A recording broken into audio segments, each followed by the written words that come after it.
Welcome to Lost to the Nails, episode 5. Before we give you the title, Eric, what are we not talking about again? Adeptus Titanicus. I swear this is we're not trying to establish a running gag where we keep talking about doing Titanicus next episode. It's just the people I play it with, it has not worked out. So what we're going to talk about today, this is sort of beginning of the year, hobby goals, wrap up of last year, but more importantly, we're going to do the first of our. I just decided to call it the 9 series. So I just started reading I just reread Talon of Horus and Black Legion, and I was like, I think it'd be really fun to just kind of take a look at occasionally to do one of the episodes on one of the original 9 Traitor Legions and sort of look at their original version, and then now what have they become? What is their 40K version? And how to kind of hobby and do different things and play and model and do those kinds of things with them. And what better way to start out discussing the 9 legions than to discuss one that wasn't one of the 9 legions. I'm calling it the 10th of 9, aka Evil Tony Robbins Emperor 2.0, in discussing Black Legion. So we'll get into that and just a little bit and sort of frame how we're going to talk about those things. Before we do, just a couple of news updates and things like that from Games Workshop. Basically, what's come out recently what's the big news? It's probably just all the Eldari, and I'm using leaks and finger quotes, and official releases. My reaction is going to be different with those things, obviously. But Eric, as an Eldar player, what has your reaction been to some of the things they've put out, or have you even followed any of the leak stuff at all? So I think my official sort of reaction to the Craftworld Eldari stuff we've seen, which is primarily models rather than rules previews, is what I've taken to calling tepid optimism.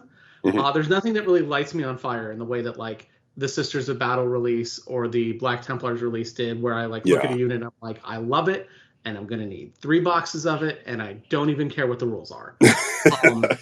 What I think is really interesting about it is I think we're seeing some really cool, very faithful to sort of, the original Jess Goodwin art, renditions of current Eldari units in a very modern style. Yes. But in a way that I think, unlike, if you think back to like the Primaris release way back at the beginning of 8th, like if you had your like little small Marines, so I had like my Space Wolves army, I looked at the Primaris Marines and I was like, I'm going to need a whole new army. Right. Like right. all of these like Bloodclaws, just get them out. For the Eldari, I don't feel that way. Like I'm really excited about the Guardian kit, because now you can buy Guardians and they'll look dynamic and posed. Yeah. But I don't feel the need. I sort of went with the Alex pattern. What if I glue Guardian tops to witch bottoms? Like I have those Guardians already, and I don't feel like I need to get rid of them. Yeah.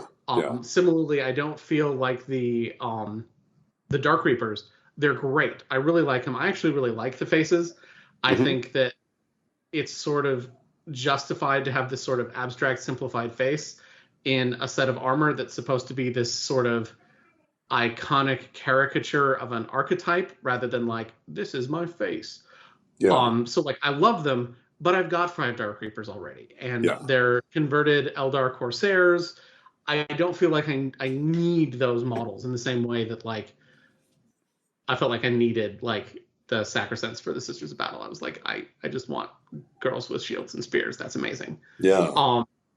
I am looking forward to sort of phasing some things out, and I think what's really cool for me from this perspective is new players for the Eldar can have the core of their army not be ancient fine cast Rangers or a Guardian kit that I think is old enough to get drafted at this point. Like it's more than old enough. Actually being able to get some of those older kits in a way that you can build a modern army with modern stuff. Yeah. And really see that sort of take off. So I'm excited about it, but there's nothing that like my wallet has sort of breathed a sigh of relief. Now, it's entirely possible there will be a second wave of things, and GW will once again bug me for my Amex card, because that always happens. But but I think that's where I'm at right now with the Eldari. Yeah, the Guardian kit actually wasn't it 98? I think it actually could be finishing its bachelor degree this year. Yeah, it's something Yeah, distressing. it's more than drafted. It could be like finishing its first enlistment if it joined straight at 18.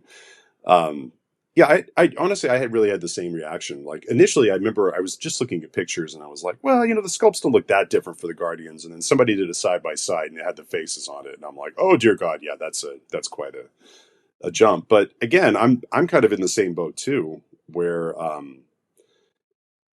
yeah, there isn't anything like where oh I got to go out and get that like the the Ranger jet bikes. I'm like, that's a new unit. That's cool looking. All right, the Autark that they have with that box set that's going to come out. I'm like, I already got a couple Autarks. Like, I'm pretty good on that one. And plastic Rangers are neat, but I mean, I have 10 of the current ones in metal. So I'm like, I I was Mark texted me from the Battle Host, and he was like, "Yeah, what do you think of the reaction to these things?" Because I guess some people were, of course, some people, it's like we complain about wanting new models for so long for craft world players, and then when they suddenly get them, people want to complain about them, and I'm like, okay, this is why we can't have nice things. But when we were discussing it, we both had the same reaction. It was like, look, it's you couldn't go too far afield from the original designs. They did a good. It was just like with the Banshees, where it's like, look, this is a modern posed version of what we've already seen, and it's in plastic, and because no new player is going to go order a fine cast kit. Like if you're No. ordering fine cast right now, it's because you want it to match the metal models you already have, or you are just that desperate to have that specific thing. Because man, I forget how bad fine cast is until I have to work with a kit, and I'm just like, oof, yeah, this is Yeah, what. I mean that's the thing. I think for a lot of my stuff, I'm gonna phase things out. Yeah, Like, yeah, at some point I'm gonna feel like painting some plastic rangers. I'm hmm gonna paint some plastic rangers, and five of the cast rangers I have are gonna mysteriously disappear. right, right, Like, cool. So I feel like that there's that. Like the only thing I've really got penciled in is like I'm gonna need to order this is one of the Autark kits because my Autark has been illegal for like two editions now, and I need to yeah, fix that. yeah, Um, and the Ranger jet bike kit because it's new, and so yeah, I'll pick up yeah, a copy of it to sort of see how those work. yeah, But yeah, I sort of feel like this is a good way to sort of phase out those old models and bring yep, new players in yep, rather than going like I'm going to need to spend $500 to completely reimagine how I do the Eldar. hmm Um, it's not really coming, which is nice. It was actually nice to feel yep, like I didn't have to completely redesign my 4,500 some points of Eldar. yeah. That I'm not back to zero. So I'm actually sort of relieved by that as an Eldar player. Well, in a weird way, I mean, aside from some of the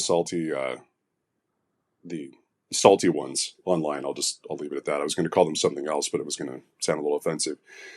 Aside from that, those people that had that reaction, it really is the best possible outcome because players that have existing models don't feel like they're screwed and have to replace everything, and people that want to get into it have brand new models to get into. So, and if you want to upgrade or add anything, the designs, the aesthetics are all close enough that it's going to fit in. Your old stuff isn't going to be invalidated. So yeah, I feel like they really did they did the best of all possible things in doing it. So I don't know. So the salt was a little bit of a mystery one. Now the salt that didn't surprise me because this happens every year. Um, I guess this weekend chapter approved one on pre-order. Oh my word! I just have to say, I know in the past I've said I don't belong to any faction specific Facebook groups except for the 40K squats one. I forgot I'm actually part of the Death Guard Facebook group, and the shit posts that were the festering shit posts that were there would make Nurgle blush and go, "Whoa, that's a bit much." I don't know I mean, I know what happened in the points thing. I mean, I've seen the point. I've known what the points changes were going to be for a while, and I just don't. Then again, I don't understand the my army is now ruined. I need to light it on fire. I mean, there were some absolute shit posts where people were losing their minds, and there were more voices of reason. I felt like in those chiming in and saying, "Hey, I only play Crusade and power level. It doesn't matter to me that Poxwalkers go up a point or whatever it is." And other people saying, "Well, now maybe my list doesn't work as well. I have to drop a couple of Poxwalkers from the whole list, but it still works.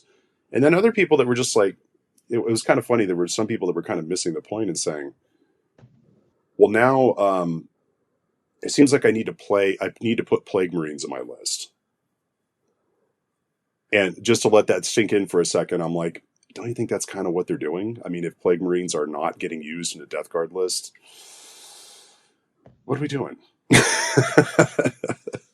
Yeah, it always strikes me as a little bit of a puzzle that like the community really wants a responsive game, a game that's well balanced, a game that gets updates frequently. Yes. But those updates need to not impact me unless my army's not doing well. Yeah.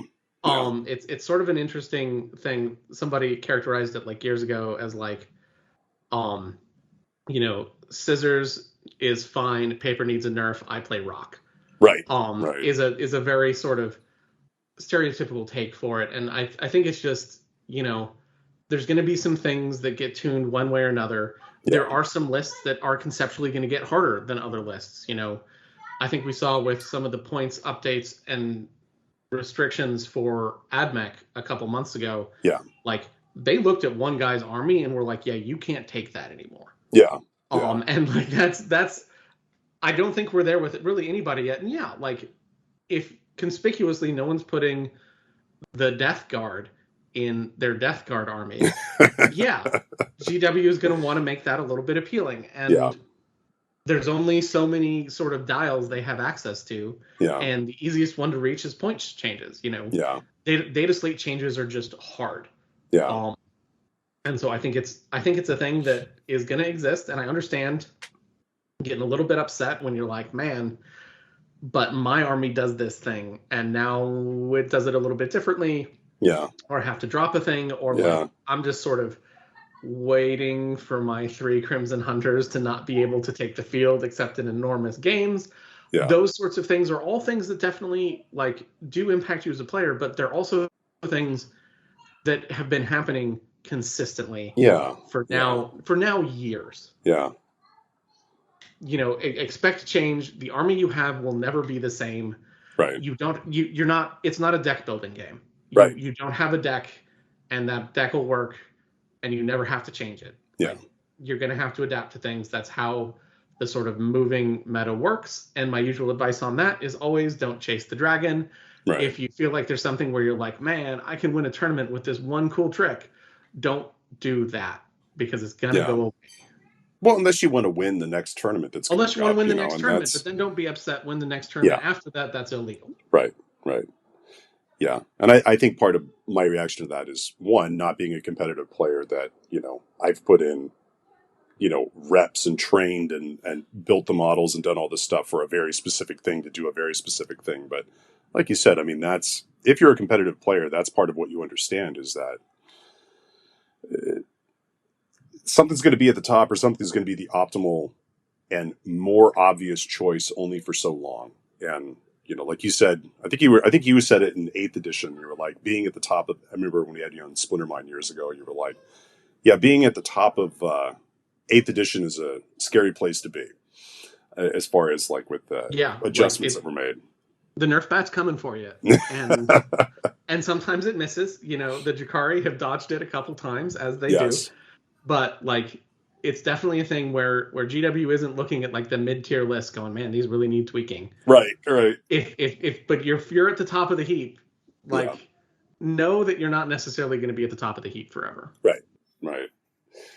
Well, yeah, that's enough of that. Sorry, I'm looking for the thing that I am looking forward to. I don't care about the point stuff because the point stuff is I told myself with this edition in 2020 before the thing hit, I was like, my goal in 2020 was to like, hey, I'm actually going to go out to a few events and play and, learn the whole secondary system and all that stuff. And then COVID just said no the entire time to that. So the one thing I'm looking forward to is I'm hoping, and don't crush my dreams as an epidemiologist, I'm hoping that this summer or next fall that we might be closer to that being a thing. I honestly hadn't looked at the secondaries too hard as far as like I'm legitimately going to learn these because I was waiting for the updated ones that are going to come out with this chapter approved, and I'm going to force myself to actually try to play more match play games than narrative stuff, just to try to learn this system. And especially with me starting up a new army, that's going to be, we'll get into that in a little bit, but that's what I'm going to do. And I talked to Mark about from the Battle Host about that too. I was like, hey, when the new ones are out, I'd like to have you on for a segment just to kind of discuss those and like kind of a beginner or narrative player's guide to getting back into those things. So I'm excited about those. See where they go. So you have found yourself in a match play event. What do you do now? Yeah, I don't want to do what I did at the Boise GT a few years ago, where I was like, "Oh, I'm sure this stuff's basically 40K," and then like the very first game, I looked down at my list and I looked at the secondaries, and I was like, "Oh wow, I uniquely shot myself in the foot. I grew a third foot and then shot myself in that one too. Like I just built an army that was like, here, take all the secondary points." So you start 40 points up, and now we can have a game. It's gonna go great. So,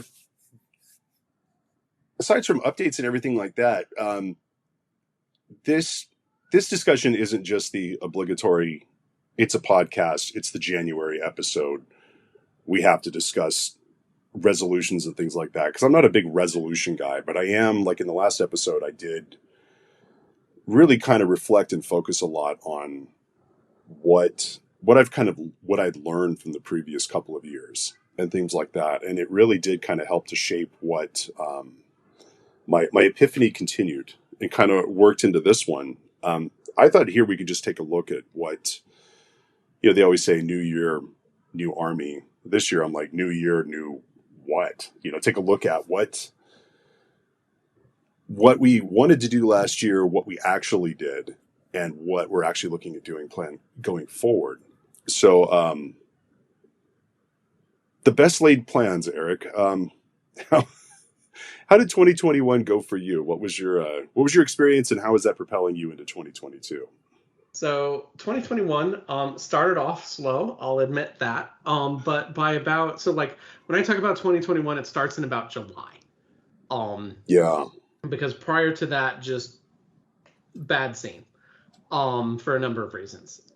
For me, the real highlights of 2021 and the thing that is sort of the cornerstone of how I feel about 40K right now is we started a crusade campaign group in my local group, got a small sort of cadre of people who were really committed to and interested in narrative gaming in the crusade system, and that has been an absolute blast and has been the most fun I've had playing 40K at least since the end of 7th edition. I have genuinely enjoyed that a huge amount. Crusade speaks to me. It adds just the right amount of granularity for me to be happy with that, and that's I think really re-energized my interest in 40K. I had kind of gone away from 40K, and that was just because I wasn't particularly playing it. I really struggled enjoying 8th. And the things that have come along with that, like the Sisters of Battle being a fully fleshed out army that I now have time to sort of hobby around. Right. The Black Templars coming out in a way that I both really enjoyed and sort of have a like pocket sized, I just want this. I don't want 6,000 points. I want 2,000 points. Yeah. Were really good for me. The other highlight is, and I will admit this, starting Lost to the Nails and like actually thinking about what I think about the hobby. Turns out to be a lot of fun, really engaging, and sort of allows me to think about it in a way that I was struggling with sort of deeper in the pandemic so you don't have anyone to play with because you're busy trying to avoid the plague. Yeah. How do you engage with your hobby? And I think Dan on the 40K Badcast mentioned this in their episode that I listened to like yesterday. One of the things is having something like this lets you sort of carry the hobby around with you and sort of think about like, oh, I have this segment idea, or like I need to bounce this idea off Brian in a way that's I think has been really fun. In terms of some train wrecks, technically this is 2022, but the reasons for this are all 2021 reasons. Omicron has called me to pull the eject handle on the LVO. I have gone to the LVO narrative events every year it has been put on, Yeah. except this coming one, just because I can't justify it. Flying to and from Las Vegas and then spending 3 days in Las Vegas in a convention hall Right. means you've been exposed to Omicron.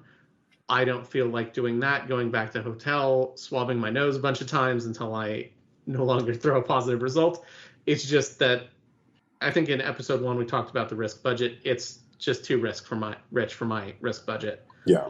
So that's sort of the one flaming wreckage of 2021 is that both in-person gaming here and my sort of re-entry into group event type gaming both have ended up having the brakes pumped a little bit in December and January. Yeah. The LVO thing, I got to ask because, I mean, I have one of my commission regulars contacted me and was like, hey, can you do like a unit for his Stormcast army? And his brother, he's like, yeah, my brother's going to pay for me to get a unit painted. Could you get one in before Adepticon, which is like, what, mid-March, I think, something like that. And I was like, is there going to be an Adepticon? I don't know. I mean, do you see, with Adepticon, do you see them just sort of riding the wave at this point and saying that, I think it's going to crest before? Yeah. So Adepticon's a big question mark. And that's sort of where I left. I had a long sort of Twitter thread about why I wasn't going to LVO, and a bunch of people were like, so Adepticon, question mark? Yeah. And I think there's sort of a genuine question mark there. There's a couple upsides. So I think first of all, the answer is unless things get dramatically worse, Adepticon's going to happen. Yeah. I don't think Adepticon's not going to cancel because I don't think Adepticon can cancel and remain a viable entity at this point. Right. And I don't think things are going to get bad enough that Cook County is just going to say, okay, no public events over like 25 people or whatever they did sort of early in the pandemic that allowed a bunch of conventions to sort of go like, it's not up to us. I think that one big positive is that Cook County has come down much harder on some of the restrictions. So like masking is mandatory, vaccines are mandatory. I think the Adepticon Convention Hall is slightly less scary than like Las Vegas as a place. Like Schaumburg is not Vegas. Right. And so I think there's some stuff like that that'll help. And then I think one of the things is, and this is sort of the positive quote unquote of Omicron, is it is just ripping through places. Yeah. And so one of the questions is, yeah, if we give up this whole flatten the curve thing and do the exact opposite and go, what if curve was just vertical? Right. Epidemiologically, you run out of people who are susceptible, and that curve starts to go down fast. Yeah.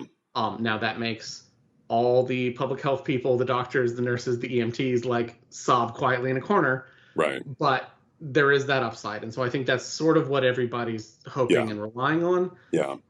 And I sort of it remains sort of a question mark in my mind.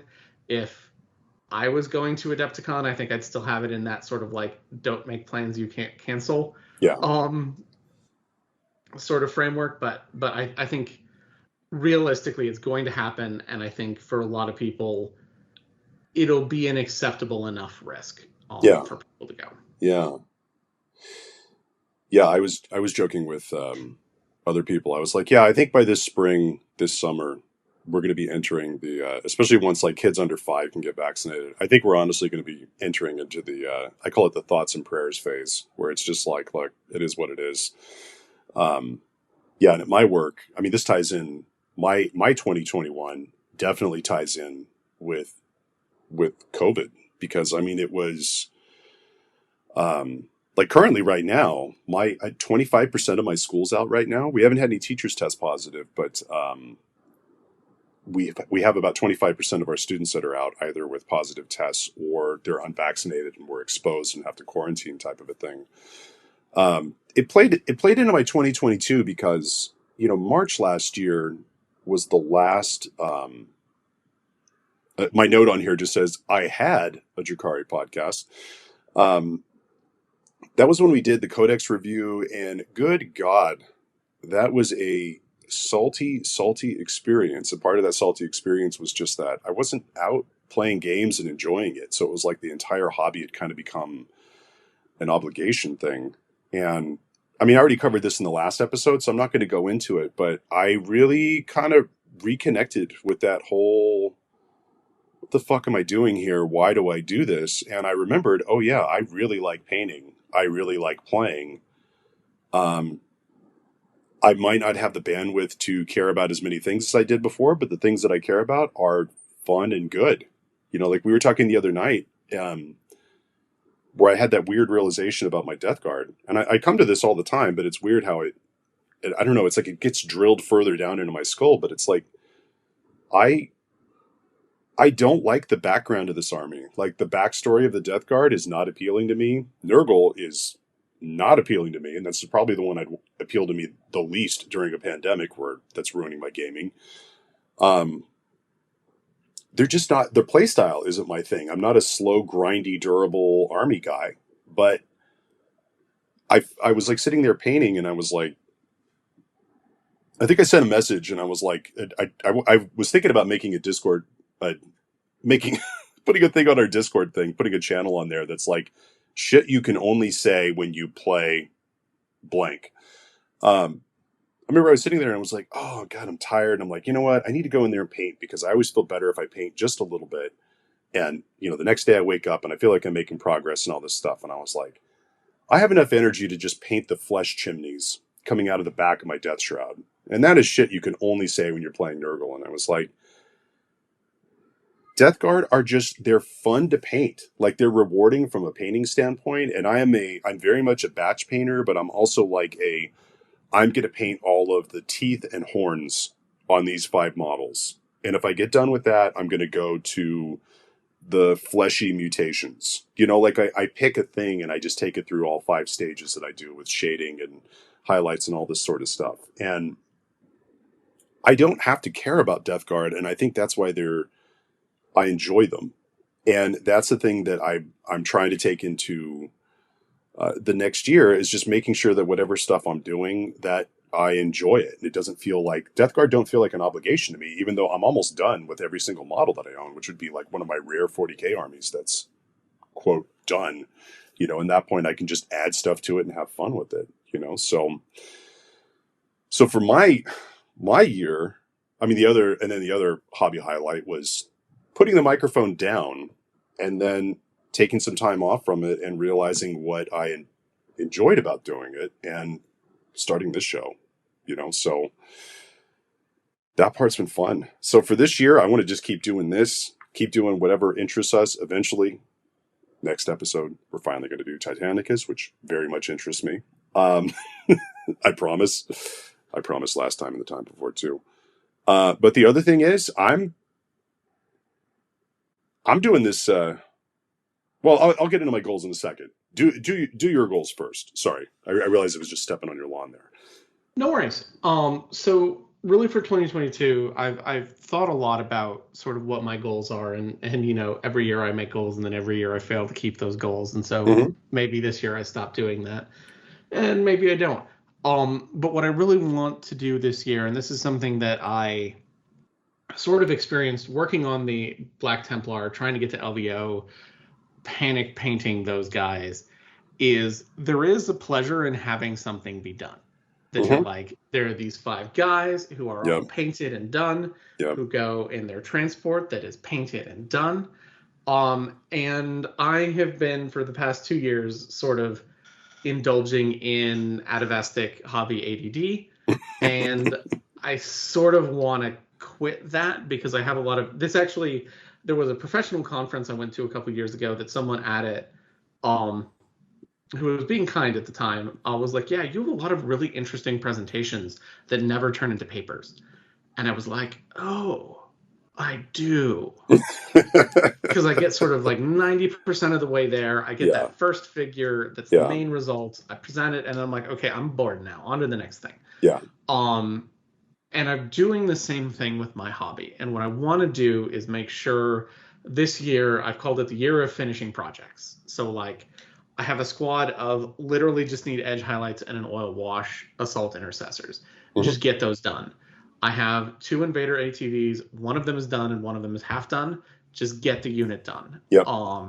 In my sort of hobby workspace, I've got a unit of Imperial Fist Terminators for Horus Heresy that again are like just just highlights and oil wash, and you could be done with this. Mhm. So there's a series of those where I just want to like do the thing, be done, move on.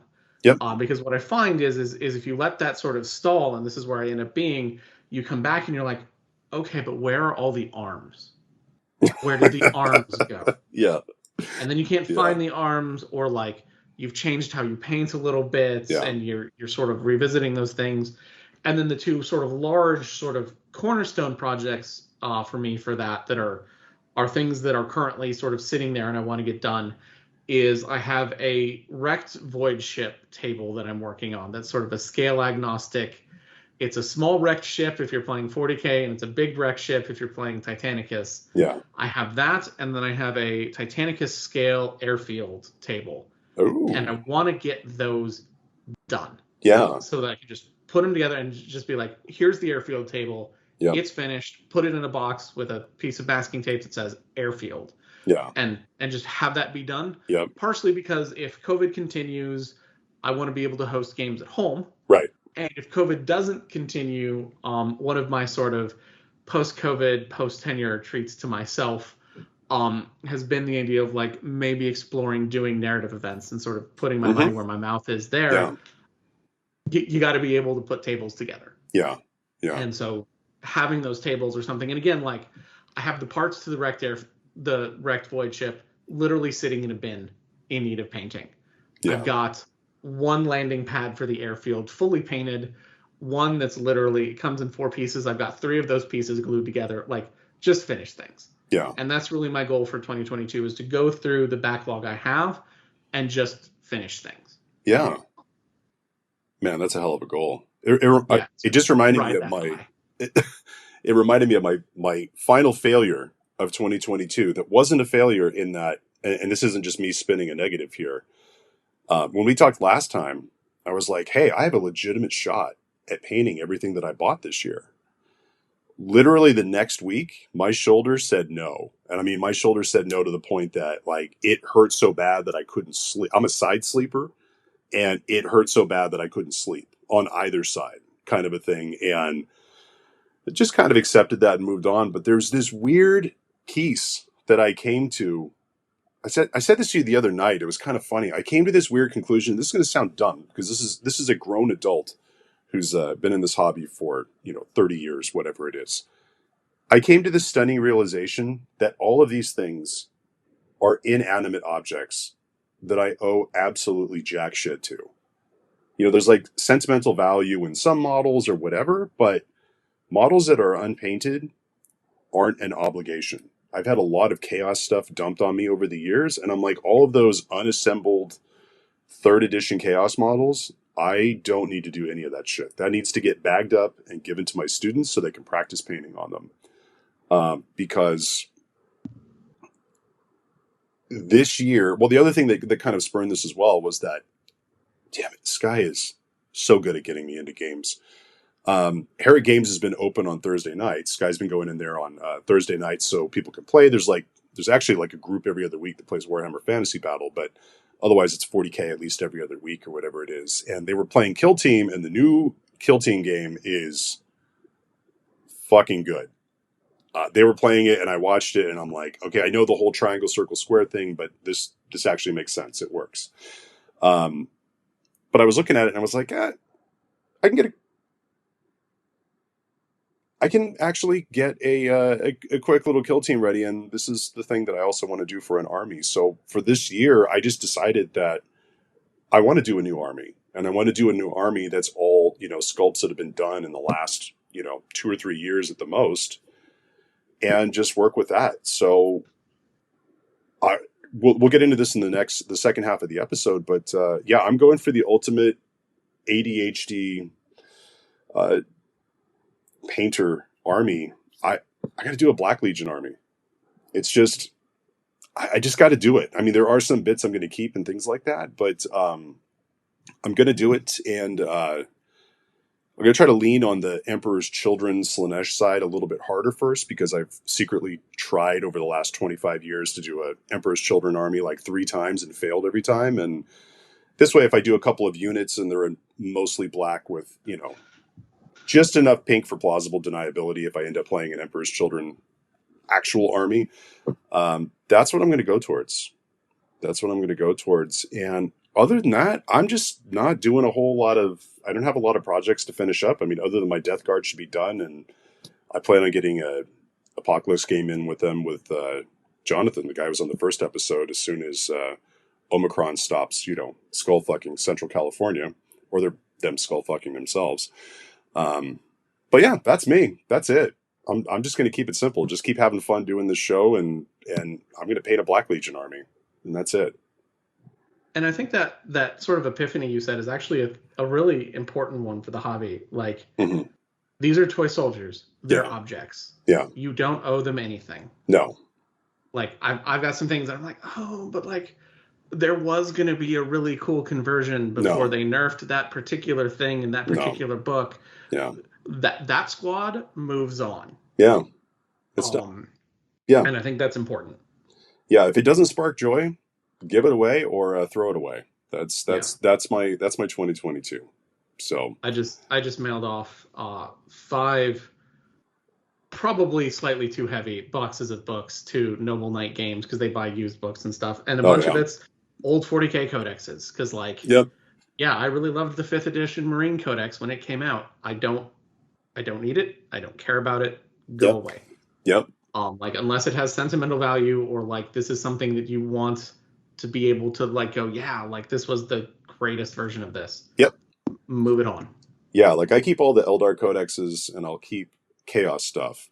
But other than that, as soon as the new codex comes out, the other one goes straight into the recycling bin. I'm done. Like I don't have room for all that stuff. So, oh man. Well, speaking of new, this is going to be, before we go to a break, I want to go into how we're going to approach these segments for the 9 when we're talking about the Traitor Legions and who they were and who they became and what that looks like on the table. I just wanted to go over the overview of how we're going to approach these, and feel free to veto any of this stuff live on air if you want to, Eric. I think what our formula is going to look like is looking at an overview of the Traitor Legion as they were.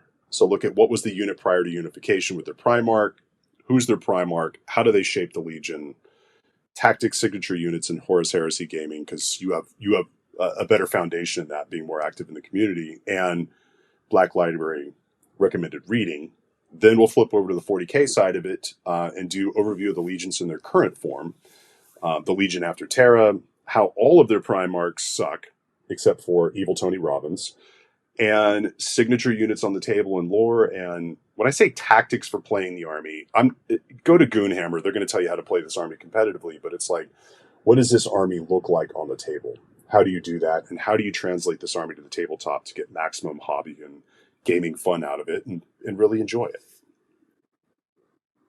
That sounds great. Okay, good. I was like pausing, like, were there any problems with that? It seems pretty legit to me. wait for me to line item veto one of those. No, that sounds great. And I'm really excited about this because I get my little like Horus Heresy fix out of it, but also I'm not a Chaos player.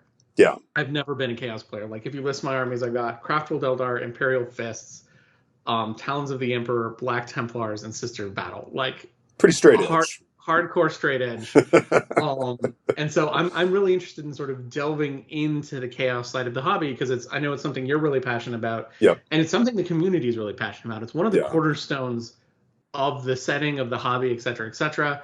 And like, I tend to look at it as like, I don't know, fun targets on the other side of the board. Right. And so I'm really interested in sort of getting into that and exploring it, especially that sort of the evolution of their story as they go on, because I think there's sort of more and less transformed legions that I think are genuinely really quite interesting. Yeah. And to clarify too, I mean, we aren't going to be the 754th 40k podcast that steals from Carl and the Independent Characters. This isn't a show of force thing. We aren't going to go through like famous battles and that sort of stuff. This is just like a quick and dirty overview of them and kind of an excuse to talk about modeling chaos models in 40k. So we'll get to that right on the other side of the break.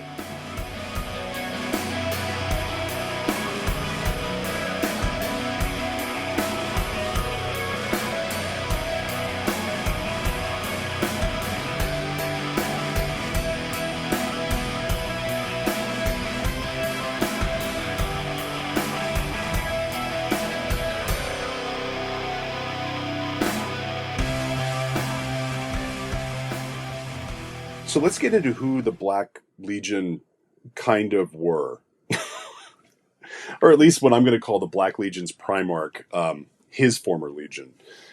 Uh, the Sons of Horus. So they start out pre-unification as the Luna Wolves, and when you get into pre-unification with their Primarch with Horus, this is a legion that is noted for being very swift, very brutal, sort of very, but also very sort of controlled and calculated. So I mean, this isn't like the warhounds or anything like that, where these are sent when you need to just exterminate things. They're sort of like held either for the coup de grace, or they are unleashed as sort of like an alpha strike whenever they were used. Horus, there's a whole thing where Horus is sort of like the unification story gets a little bit muddy, which I kind of like that they kept this one a little more vague. You know, some of the ones are he actually made his way back to Terra and was taken under the wing by the Emperor, or that he was reunified on the gang world that he grew up on. It was a depleted mining world, Chthonia, and that sort of thing. Whatever the deal is, Horus's impact on the Legion is that they very much are. It sort of amplifies this go for the headshot mentality. Brutal, swift, calculating, very ruthless killers. If we look at, they're recruited from after reunification or after Horus is reunited with the Legion, they start recruiting from these gangs on this depleted mining world. It's a very brutal and ugly environment, and I mean, you're looking at thugs turned into transhuman demigods practically. What I would ask is, before we kind of go into like their signature tactics and things like that, there's always the discussion, or the classic discussion of, or every legion, Traitor Legion, is sort of like the dark mirror version of a loyalist legion. Like some people will throw those out.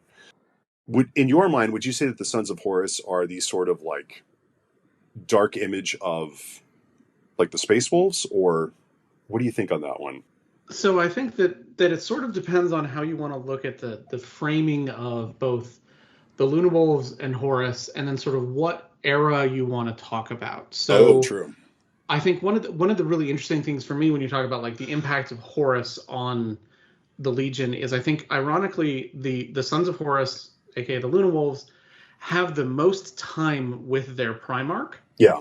And are transformed the least. Like, they get the name the Luna Wolves from this, decapitation strike on the Selenar cults on Luna. Mm-hmm. And that continues on. They don't have this transformation, which is, when you look at the two sort of best examples of this are the Warhounds to the World Eaters. Yeah. Angron destroys that legion. Yeah. And remakes it in his image. Right. Or on the loyalist side, you get, I can't remember what they were called beforehand, but you get what would become the Space Wolves. Right. Where they are essentially just rampant murder hobos. And Russ sort of remakes them into a legion that recognizes that particular sort of aspect of them, but sort of puts a cultural constraint around it that makes it a little bit less war crimey. Right. And so I think in some ways I think that's always a problem with the sort of there's these mirror opposites, because I play Imperial Fists, and right. I have argued occasionally that their mirror opposite is not actually the Iron Warriors, it's the Alpha Legion. Because it's not a mirror opposite. There's sort of the mirror unit, and then there's like, what is your actual opposite? Mm. And so for me, like, Dorn and the very straightforward fortify, do what you're supposed to do, ein Zwei approach to things, right. Versus, Alfarius's too complicated for its own good, wacky antics plans. Right. Sort of have that. So for me, I think the Sons of Horus are a little bit the opposite of the Space Wolves in that sudden, brutal alpha strike. Mm-hmm. But for the Space Wolves, like, their informal name for themselves is the Rout for a reason. There is no command and control. the Space Wolves drop, and each Space Wolf is living his best life. Whereas for the Sons of Horus, there is still that sort of hierarchy to them, Yeah. and that sort of discipline there.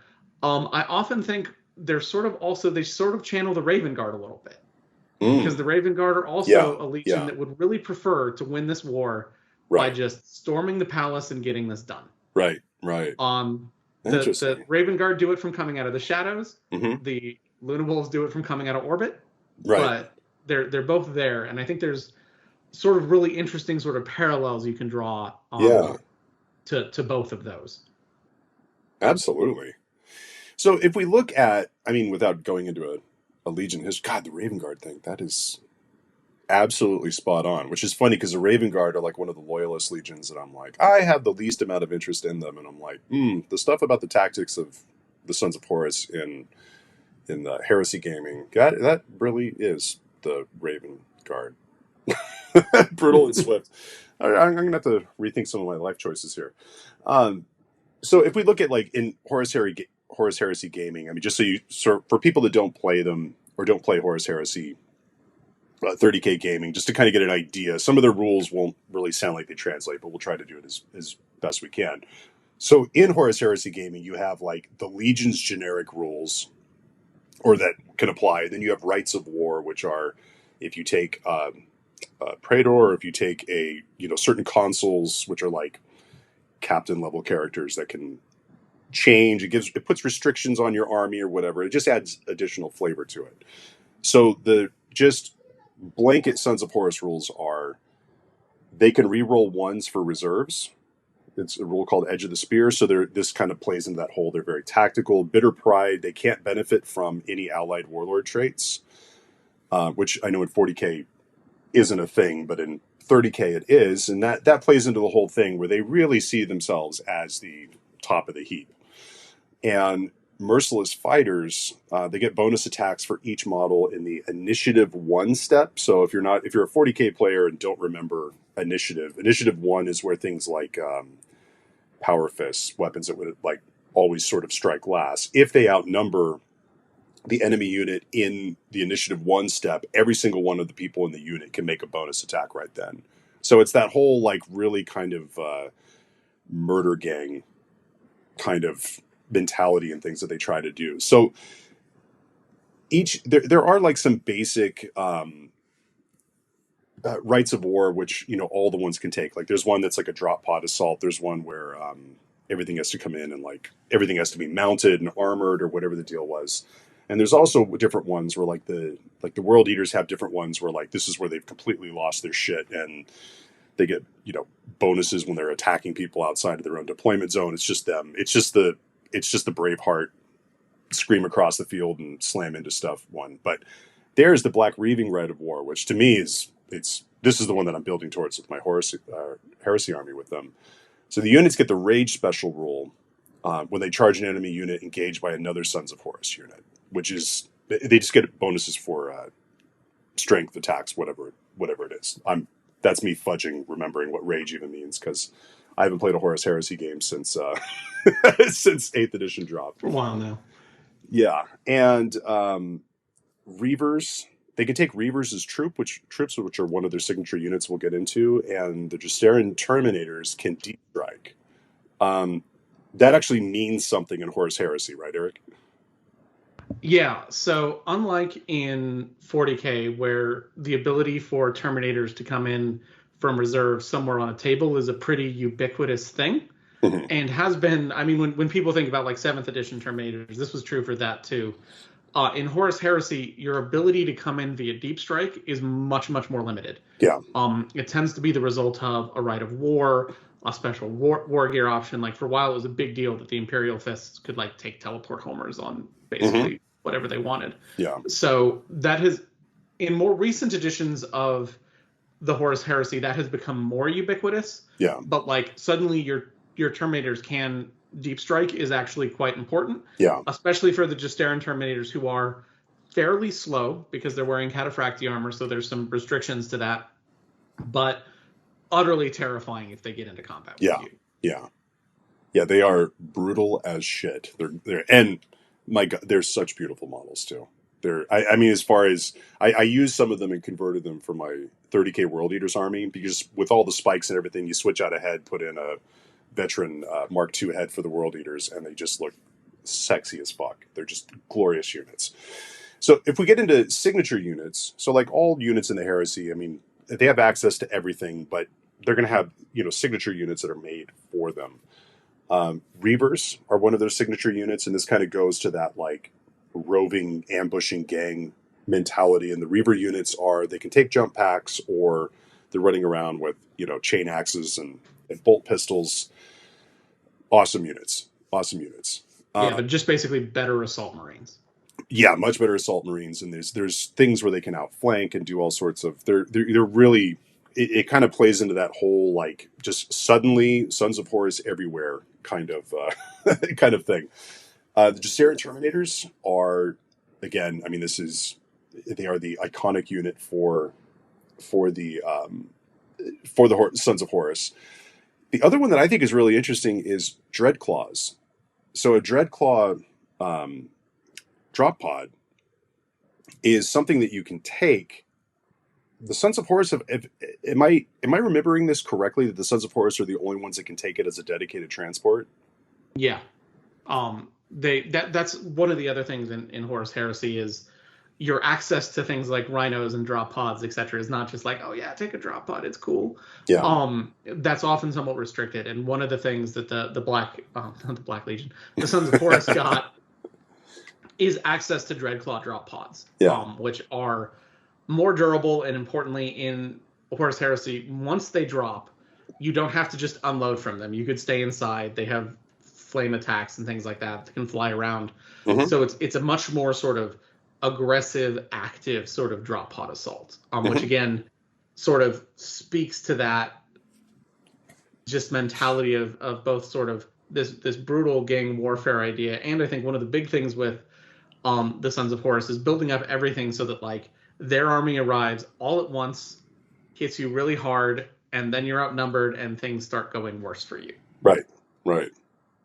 And then the other thing that I was flipping through like the red books, right, for the Isfahan Legions and things like that, and I was like looking at it, and I was like, oh wait a minute, I remembered something along these lines, and I was like, oh wait a minute, this could have implications for when you go to model the 40K side of it, if you want to like stay loosely correct. They have access to Legion Seeker Banestrike Bolter rounds. Now, supposedly they get these from the Alpha Legion, but these are the things for their Seeker squads, which are kind of like the in gaming terms, people just end up taking like 5-man units with, you know, combi plasma guns, because that's what kills lots of Marines in a game that has lots of Marines. But these are sort of like their kind of like headhunter units and snipers and things like that. So when we get into like the chaos, the current 40K chaos version of that, like there are some units I think that actually translate that well, and you can kind of model them based on certain legions and things like that to kind of keep them fun, cool, and correct-ish, so to speak. Yeah. And I think this is one of the sort of the fun little quirks to this army is those Banestrike rounds, which the Alpha Legion gives them. Those are meant to kill things in powered armor. Yes. What are you doing issuing things that can kill powered armor to definitely loyal legions, Alpha Legion? Like, what's up with that? So there's definitely like, oh, you guys had plans. Yeah. And so it's just one of those fun things that like everybody, if you're playing like a really early Heresy army, yeah, you know, everyone's got wrong-footed, and then you've got this Sons of Horus Seeker squad with Marine killing bolters, and it's oh yeah, no, we didn't see this coming either. Why you ask? Right. Like, what the fuck? What the fuck did he just shoot? So, and not to dive into this too much. I mean, when you look at Sons of Horus armies in Horus Heresy gaming, like if you go to like battle reports and things like that, if you don't play, I mean, you're going to see lots of the Gesserit Terminators, because they're such an iconic unit, and they're beautiful looking. Reavers, I think, could be better than they are now, but you're looking at like with that Rite of War with the with the Black Reaving Rite of War. They have to take more fast attack choices than heavy support ones. So when you see ones that are very thematic, Sons of Horus armies, they're going to be very fast, very, very, and again, that's something that just ticks off all the boxes for me as far as Horus Heresy gaming goes, and it like steers into the units that I didn't do as much with my World Eaters Heresy army, which is why they're so appealing for that. So, I'm going to go ahead and admit I haven't read any of the Siege of Terra books because I'm one of those weirdos that I need the whole thing done because I want to just binge read them all in one sitting. I don't want to wait for the next one to come out. You assured me that there's one I need to read right now, and I should be finishing up my rereading of Black Legion tonight, so that'll be the thing I download tomorrow morning. But aside from the first 3 books of the Horus Heresy series, are there any ones that you would say are like really recommended reading if you're trying to get the as they were? Yeah. So for me, the standout one for that, and there's a lot of books where the Sons of Horus show up, and you can sort of watch them slowly degrade. But for me, the one that you do have to read, and I've essentially bullied you into reading this, yes, is Saturnine, which is I think one of the best books Dan Abnett has ever written. Okay, and is the pivotal point where there's no going back for the Legion.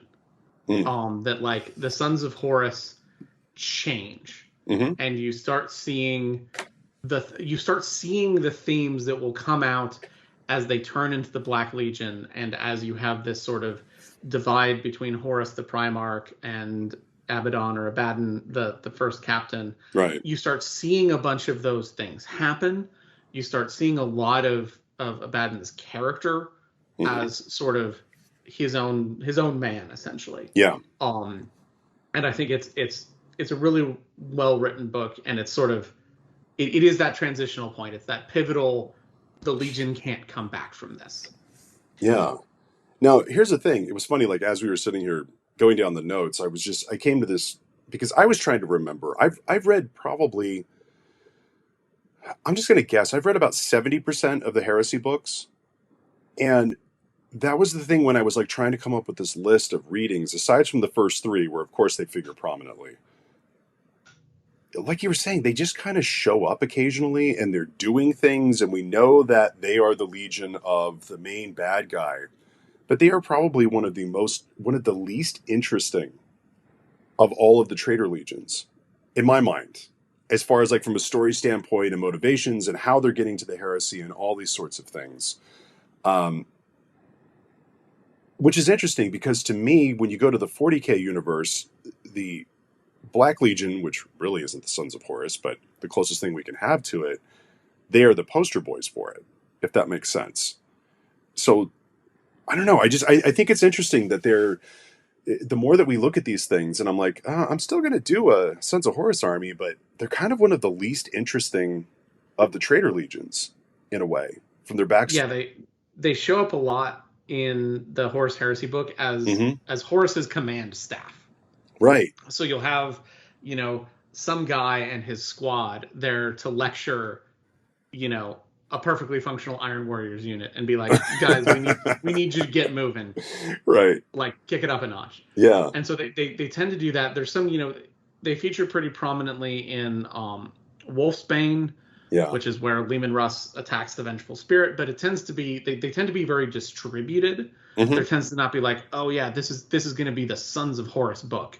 Yeah. Outside those first couple sort of intro books. Yeah. And then I think Saturnine is really where you get some of that, like the Sons of Horus acting as a unit. Right.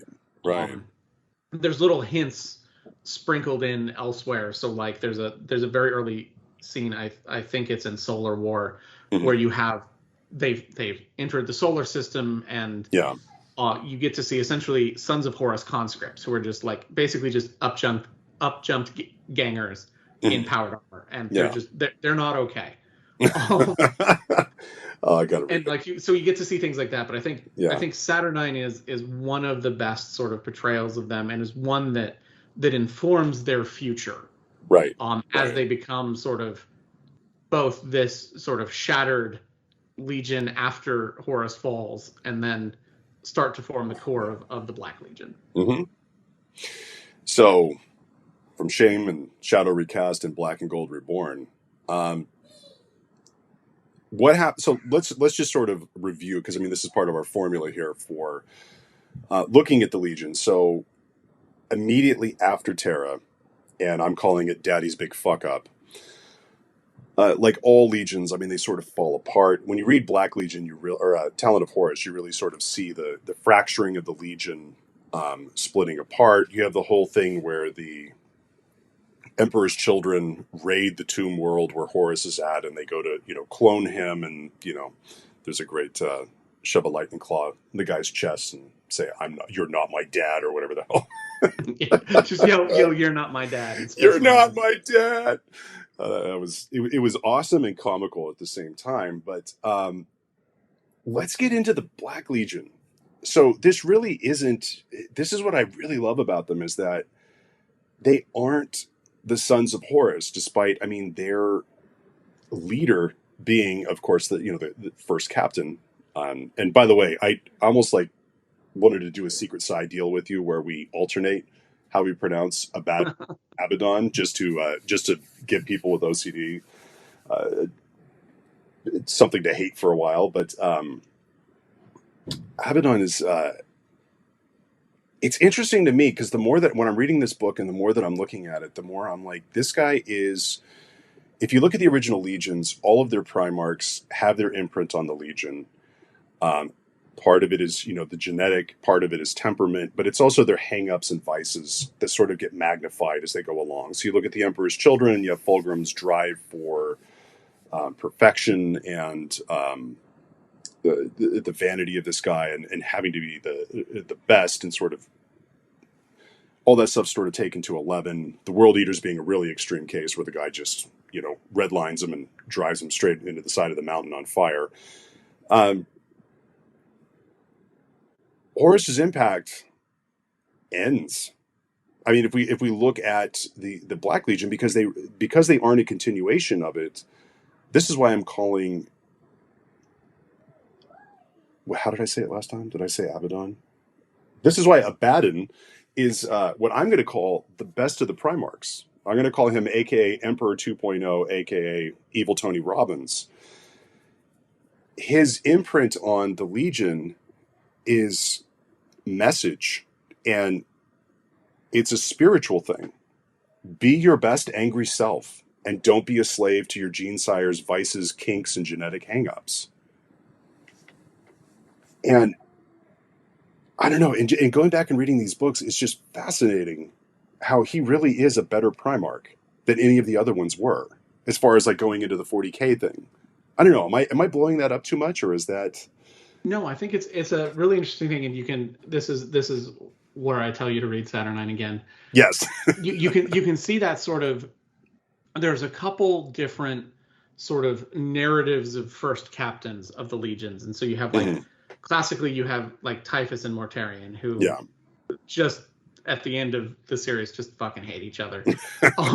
And you've got what do you do with Lorgar and Corferon and stuff like that, and you have all of those. But I think one of the things that you see with Abaddon is he starts to sort of loathe the Primarchs. Yeah. And then they fail. And I think his thing is okay, well, you're an idiot, but you promised me success, and so we'll go along with that. And so then, if you don't have that, what is literally the point of you? I think he has that sort of coming to loathe the Primarchs, wondering what the point of them is if they didn't win the war. Mm-hmm. Horus is dead, and so I think his big thing is and the sort of center point of the Talent of Horus is well, what if we just didn't? Mm-hmm. What if we weren't the Sons of Horus anymore? Because we're not. Right. And that actually turns out to be sort of a really big deal. Yeah. Yeah. Oh, God. I mean, Jesus Christ, we could just do a book club, 5 episodes on those 2 books. God, good God. I really think that's interesting, is that it's rather than, and just the force of will that he exerts. I mean, this is why I'm putting him in the Primarch category, is that his force of will to not only not give in to his vices because he sees it as a weakness, but to resist to resist gifts from the Pantheon, right? And that they want him so badly, and he understands that and pushes back on it intentionally, to stay pure to this sort of message and not get lost in any of the vices like all of the other Primarchs did, right? So it's just, God damn it. I am sorry. I'm just like, I'm giddy because my brain is like jumping down and looking at the hobby section going, I'm going to love painting this army. He is, I think, genuinely, and this is something I will give Aaron Dembski-Bowden credit for. Mm-hmm. He did genuinely become a very compelling character. Yeah. With this notion of like, what if we just take what chaos was supposed to be, which is this drive towards self-determination, right, and just say, yep, we're there. Yeah. And also the hold on, I'm going to give my kid a hug. She's going to bed right now. Come here. I'll come in there before you guys fall asleep. Okay. Love you. Night. And forget, we're actually having a treat right now. You're actually having a treat right now? Okay, so I'm probably going to get more. Another hug here for you. Okay, that's fantastic. My kids are like, Dad, you're going to do a lot of editing. Yes, I am. Yes, I am. God, what the hell are we talking about? Sorry about that. Self-determination. Self-determination. And how he's great. So, and that's the thing is, and this is where I'm calling him Evil Tony Robbins, in that he understands his great strength is not only his force of will, but also his ability to rope people in on that message and be their best hateful selves. I love the scene in the book where the Thousand Sons character, the main character of the book, where he just tells him, he's like, look, man, you can't defeat this guy because there's this Death Guard lord that keeps sending him after, who's the main Derevik, that's the main sort of contender that they're having to deal with the whole time. And they keep sending him to assassinate him, and he keeps failing. And he's like, look, you'll never beat him because you've forgotten how to hate. Right? He's like, you've accepted living in the eye of terror. You've accepted that this is your fate, that we lost, and you're comfortable with living here, and you've adjusted your mindset to that's what you're going to do. And that's why you fail. You have to hate. You have to understand that this isn't about settling for this or fighting or dominating the eye of terror. This is about the big picture, the big message. This is about going and retaking the Imperium. And it's funny, it's like I think I'd lost sight of the fact that it isn't just about overthrowing the Emperor because Chaos Gods tell you to do it, or we're just evil and spiky versions of the Imperium and we hate them because they're less spiky than we are. I mean, this really is about retaking the Imperium and not about the Pantheon at all for Abaddon. I mean, for Abaddon, or Abaddon, I guess, because I just used Abaddon. It's really about it. All of these things are just tools, and things that don't work for him in his thing are useless. So, I mean, that kind of goes into his whole bit on the original Primarchs of the 9 Traitor Legions. They're all useless because in the end, they end up abandoning their legions and not really doing much with them, and leaving, sort of getting stuck in that we're in the eye of terror now, versus just going, no. Our first priority is to get the fuck out of here. We need to go back to Terra, and we need to get that corpse off the Golden Throne. And I don't know, just that vision is glorious to me. It's so simple and it's just beautiful. How do you not love evil, angry Tony Robbins? Just be your best angry self. Be your best angry self. Whoever you were, just paint your armor black. Yes. Come with me, and it'll be okay. Oh man. Well, speaking of being okay, I'm not sure that their rules in 40K are all that okay. Of the current Chaos Codex rules, they are probably one of the drier ones. To reflect this, we are a band of all sorts of things.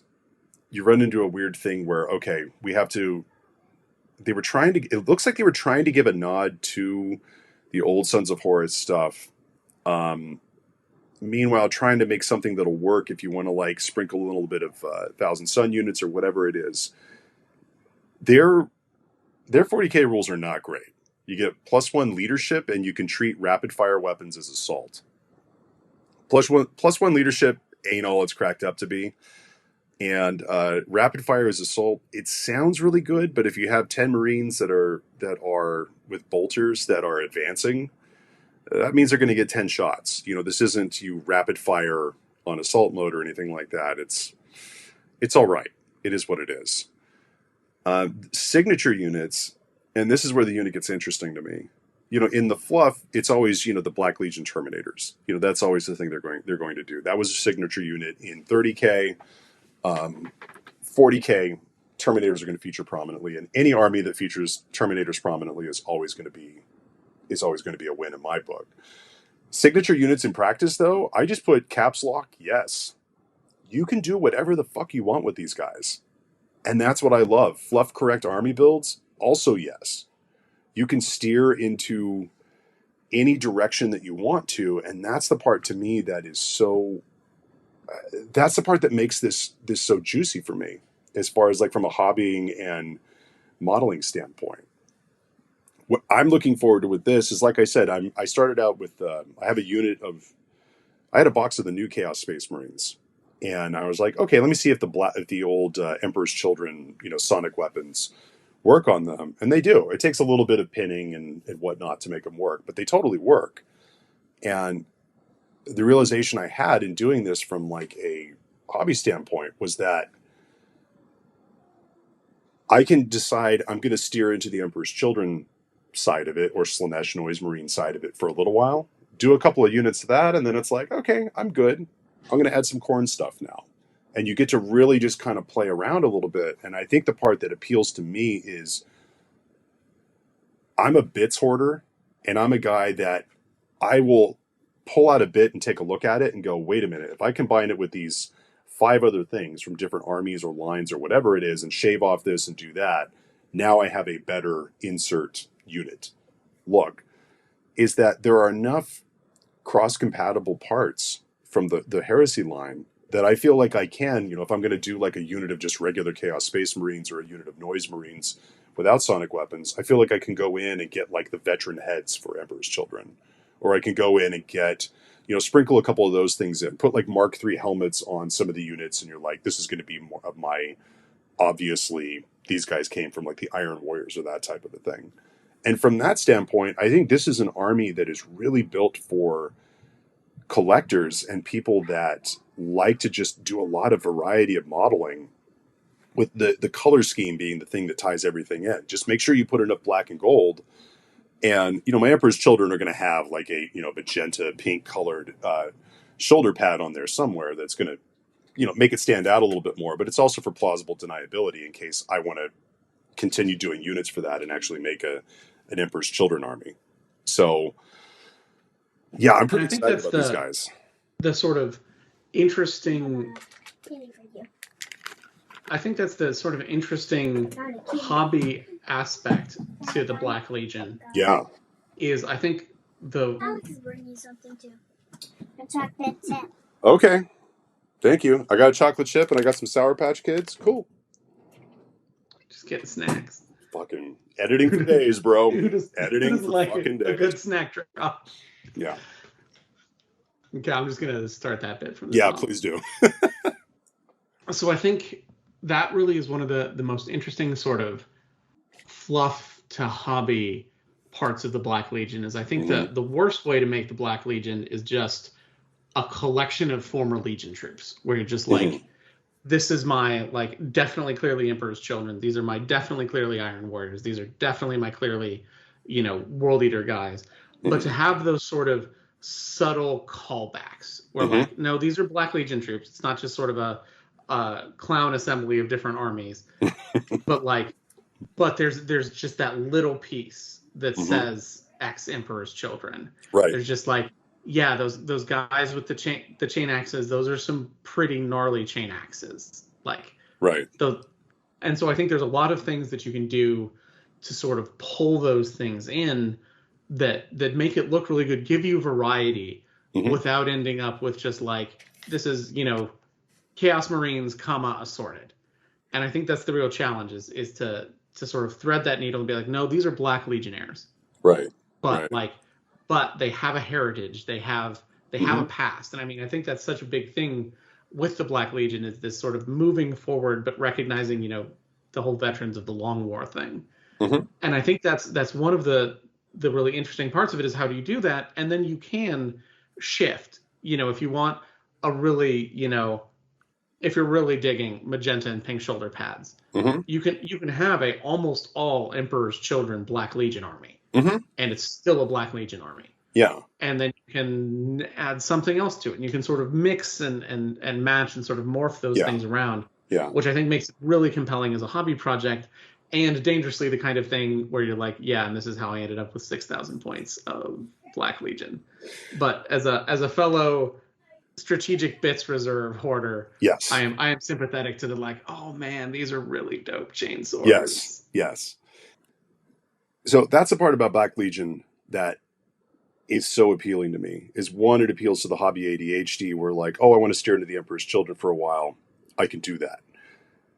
I want to steer into this for a while. I can do that. And it's also a very long war. The hobby completionist in me at some point is going to want to have some elements from all the original 9 legions in there with bits and nods and things and whatnot. But the part that I like is that if I do steer into, say, the Emperor's Children for a while, and I really like them, even if they're painted up in Black Legion colors, from a tabletop fluff standpoint, I'm not going to feel like I'm doing the game dirty. And like, back in the day, people would show up with like Ultramarines and they're like, yeah, this is my Ultra Wing army, and they just happened to play like, they trained with the Raven Wing for a while and learned some things. You don't have to go that far, because if you think about it, a Slanesh heavy, army is going from the Black Legion is going to fight a lot more like the Emperor's Children did than the Black Legion would. If you have like an army that's very heavy on, rubric Marines and sorcerers and that sort of things, it would play a lot more like, or that army would fight a lot more like their sort of parent legion that they're springing off of. And so it just offers a lot. The closest thing to it, I would say, would probably be like a Craft World Eldar army, right? Where you can go, like, I'm going to go Wraith heavy, I'm going to go Aspect Warrior heavy, I'm going to go Guardian heavy, I'm going to use a lot of Guardians and go with a Corsair vibe or whatever it is. Like, I feel like this army, just for a hobby enthusiast and a person who never likes to play the same list twice like me, I just feel like this army really offers a lot for a 40K gamer, especially one who's like a long hauler, not like I want to do 2,000 points and then be done and do a completely different army. This one offers the opportunity to constantly be, or like an Astra Militarum army, where it's like, I'm going to steer into this one thing for a while. And you can do that until you're, from a hobby and gaming standpoint, are satiated, sort of satisfied. Move on to the next thing. So, and I think one of the nice parts about that in sort of the 9th edition world where allies got killed is you can even sprinkle Black Legion units into, if you were like, man, I really just want a full-on magenta and pink Emperor's Children army. Yeah. You can have a couple Black Legion units there that are just like, Abaddon told us to keep an eye on you. Right. And like that is a thing they have been doing since they were the Sons of Horus. True. That is a credible fluff thing, and ends up looking really striking on the tabletop. I think one of the things that, to call back to the sort of Heresy era armies, I think one of the reasons Justaeran Terminators are so awesome is because they were always in black armor. Yeah. So you have this sort of sea of sea green, and then just this block of 10 black Cataphractii Terminators. And you're just like, those guys rock. Yeah. I don't even know what the rules are. Yes. They're dangerous. Spiky as shit, black and gold. Yeah. It's just, like, black goes with everything. Black goes with everything. And so I think even for that, like, even if you were just like, man, I just want to play a Thousand Suns army. Sprinkle a couple Black Legion units in, and now it's like, Abaddon's done his little diplomacy thing. Got Magnus to send some rubric Marines, but everybody's going to keep an eye on everybody else. Right. So to close this out, I mean, I think this is anybody that knows me knows why this is like the perfect Chaos Army for me to get into. Part of me wants to go hipster and go, well, I don't want to do the poster boys from the box, but then it's like, no, these guys are super badass. And painting black is also, I don't care how much trim you have to block in, because that's going to show up with any Chaos Army. Just black is a color that looks good. It's fun to paint, and like I said, the trick is really going to be trying to sprinkle hints of their former allegiances without just going too overtly over the top. And I'm a guy that likes to sprinkle in bits, and that's this army is just made for it. So before we close out on these guys, and this kind of goes into the fun, I wanted to go over, because you can model people from all sorts of different legions. You could go in. I mean, there are certain units, I think, that lend themselves more to like a legion type than other, or where you can put the hints of those legions in a bit more. Like if you're looking at Chosen, right, where they have more like specialized range weapons, or like these are kind of like the Alpha Legion headhunter type things. That's kind of an obvious choice. You can sprinkle in other ones that are less obvious. So I wanted to go through my list of some of the characters that are available and go through the Captain Obvious / basic bitch choice, and then looking at outside the box ones that I think would be more interesting for conversions and things like that.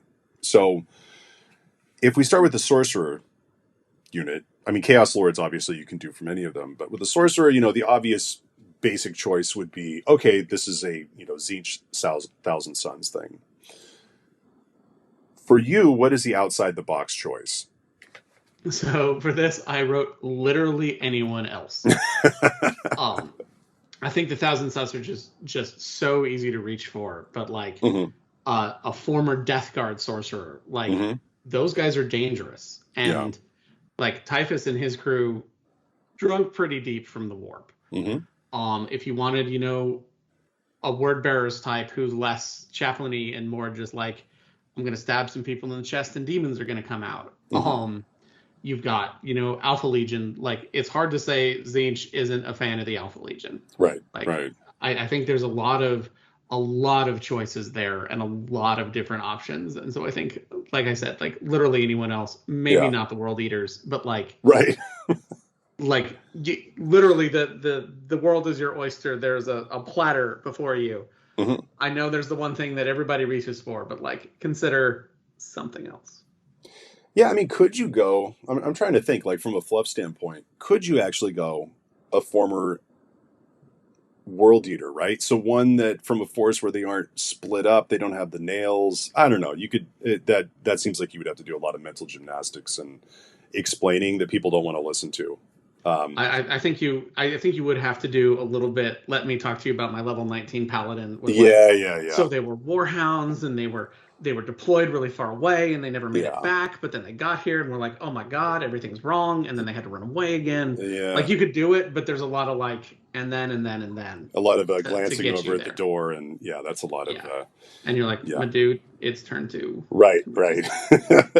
Can we just roll? Speaking of 2, let's go to the second character, Dark Apostle. So the Captain Obvious choice is going to be a Word Bearers one, right? That's clearly who it's modeled on. I put for my outside the box choice, and it's not even that far outside of it, Alpha Legion, of course, right? I mean, these are the guys that are supposed to like inspire cultists and all that sort of thing. I don't see it being that big of a stretch.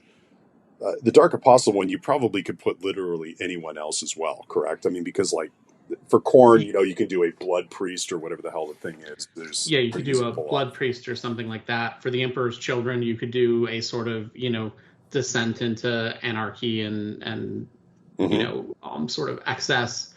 You could see sort of, I think I'd have trouble with an Iron Warrior. But like, I think there's a lot of options with, you could see Death Guard and some sort of, Plague Priest. I will save you from the diseases racking your planet by just going whole hog and giving you some more. Right. Like, I think there's a lot of options there again that aren't necessarily word bearers, but like it is the classic word bearer shtick. Right. So the Lord Executioner, I put this one on there because I almost picked one up the other night, and I was like, pull away that goofy head and slap on either of the goofy heads it comes with. Slap on, some bunny ears there, and this guy's a perfect World Eater, right? That's a Captain Obvious choice. The one that I was looking at it going, ooh, where can I find a great double-handed sword, like two-handed sword thing? Is Emperor's Children Lord Executioner is perfect, like from a background standpoint. I mean, they are supposed to be the, you know, the just, they are the swordsmen, right? When it comes to it, their signature unit was, one of them was was it the Palatine Blades or whatever it was? Like Yeah. they to me that just screams Emperor's Children. I mean, are there any other ones you think that would sort of fit? So I thought going sort of the other way, Mhm. that an Iron Warrior could be an interesting choice for that just sort Mm, of grim discipline, like possibly as much a threat to his own units as other people's units. Just that that yeah. uncompromising, unrelenting Mm, aspect. yeah. So actually, sort of thinking, not going for the Lord Executioner model from the Chaos side, but the loyalist Marine with the two-handed axe, Hmm. and the jump pack who's just sort of striding forward, sort of Yeah. that look of just the like gives no fucks, is coming for you. Yeah. Like it's not elegant, it's not passionate, Right. it's not rage filled, it's just cold and unrelenting. Shit. Is sort of another sort of aspect to that. That one and the Emperor's Children Lord Executioner probably hate each other. Yeah. Yeah. God, I was just picturing that. I'm like, man. Oof. Okay. Lord Discord and the Disco Lord. The Captain Obvious choice, not because of background. I mean, you see these things with the Mark of Corn all the time because I put in here because rules is rules. Um, this is a unit that on the tabletop plays up front, tends to chop stuff up quite a bit. So the Mark of Corn just kind of makes sense. What's your outside of the box choice for this? So I'm gonna reach for the Iron Warriors again. As much as I do play Imperial Fists. Um, because this to me really looking at the Lord Discordant not as like, okay, so there's the dude with the big weird glaive thing, which you could also do with sort of like a Night Lord for that. Mm, But that idea of this sort of fusion of man and machine, and this sort of the yeah. yoking of this demonic but mechanical entity to your will, Hmm. has a very sort of obliterator cult feel to it, Hmm. and that's the OG obliterators were Iron Warriors.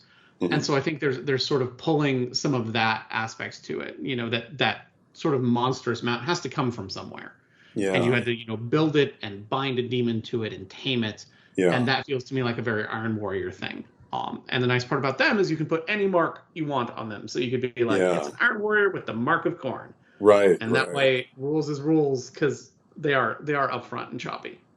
Well, and the beautiful thing is, I mean, you could really, the conversion for it has so much potential too, because you could do it as this, like, instead of having the guy riding this thing, just make it like a centipede centaur looking thing. You My know? brother has an absolutely terrifying tech priest built off Oh. essentially that and Lady Oleander with some Uh-huh. cabley bits in the middle. And like, Oh. yeah, that's scary. And you could do an Iron Warrior who has sort of literally just given himself up to this Ah. construct. God damn it. This army has so much potential for juicy Yeah, I'm conversions. just spending Brian's money on air. I know. So the next one, speaking of money that I will be spending soon, because the box set will go up, I think they said in February, the Eldar and Chaos one. I'm a big Tech Marine guy. Warp Smiths are, pointy Tech Marines. The Captain Obvious choice is going to be an Iron Warriors one. I put for my less obvious one, and what I think is more interesting and compelling would be a Word Bearer's Warp Smith, because you're looking at demon infused engines. I mean, a Word Bearer's one is going to be just as valid a choice as any of them, as far as like functionally they were, Tech Marines and Warp Smiths, and it just seems like that's the direction they would have gone. And the word bearers have been shoving demons into things since the start of the Horus Heresy. Like that is their shtick. Yeah. And so I think that is the choice that I'd reach for too. Is I think a word bearer Warp Smith is a really interesting, just like going hard on the like, no, there's a demon in there. Yeah. Yeah. Well, and also it's I mean, with, Tech Marines, with their Tech Marine origins, they're supposed to be the very mechanically minded and sort of distant from their Legion brethren and all that sort of stuff. But it's like, if you're even a less zealous word bearer is going to be pretty over the top and pretty annoying if you're some sort of an agnostic or Yeah, theist I feel type. like a lot of other Black Legion Marines would be like, we're just going to leave him in his workshop. Right, There's right, some chanting and some screaming, and he's really a little bit extra, right. and I just don't want to deal with it right now. Yeah, yeah. So, and oh God, yeah, even sorry, I'm just looking. I bought so the other night I was saying that I bought my first Start Collecting box, and I remembered that's not true because Caradron Overlords for Age of Sigmar, I did buy their Start Collecting box, but I bought the Chaos one. And the funny thing was, Sky laughed because I walked into the store and I said, I'm buying something Chaos, but I'm not getting the Start Collecting box because I don't want monopose Marines and I don't need any of the other units in the thing. And in the course of standing there at the store and people petting my dog and the whole bit, I was like, this box makes the most sense for me to get because there are so many things that I can base off of it. Like, I don't need a Venom Crawler. I don't care about that unit. It doesn't do things that I like.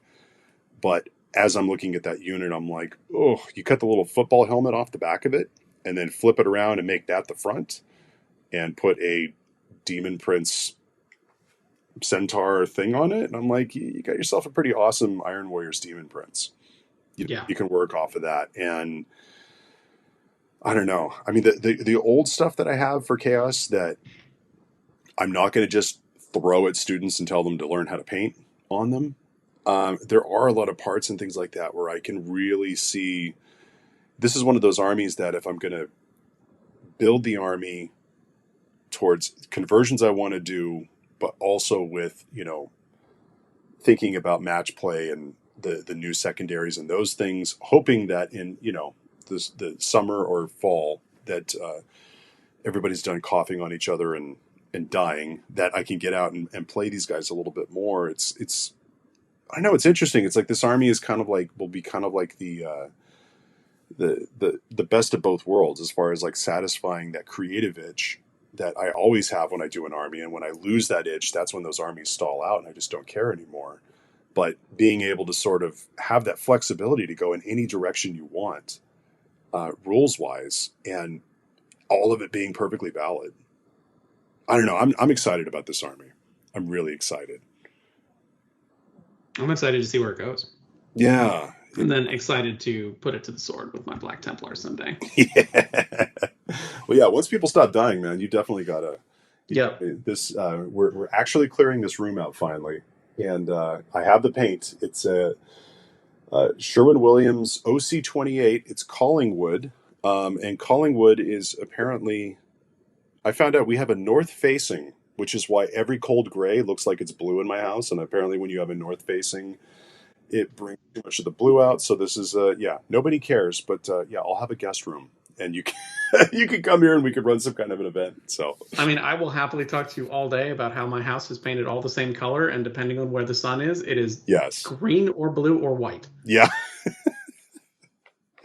Oh my God. Yeah, I think we went through. This is like and it was funny. I bought 3 samples of gray. I was like, God damn it, I'm just going to go with these. I read an article and I'm like, none of these colors look right. I'm just going to trust them and buy it. And the first one I put it on the wall, I did like one stripe on the wall in the sun. And I looked at my wife and I'm like, that's it. We're done. This is the one. And she's like, we'll try it on a couple of other walls. And I smeared it on. I'm like, look, it's all fine. We're done. It's all fine. It's great. We're going to OC28 this fucker into the ground. I am done. That is what we're doing. It's called Collingwood and that is it. So,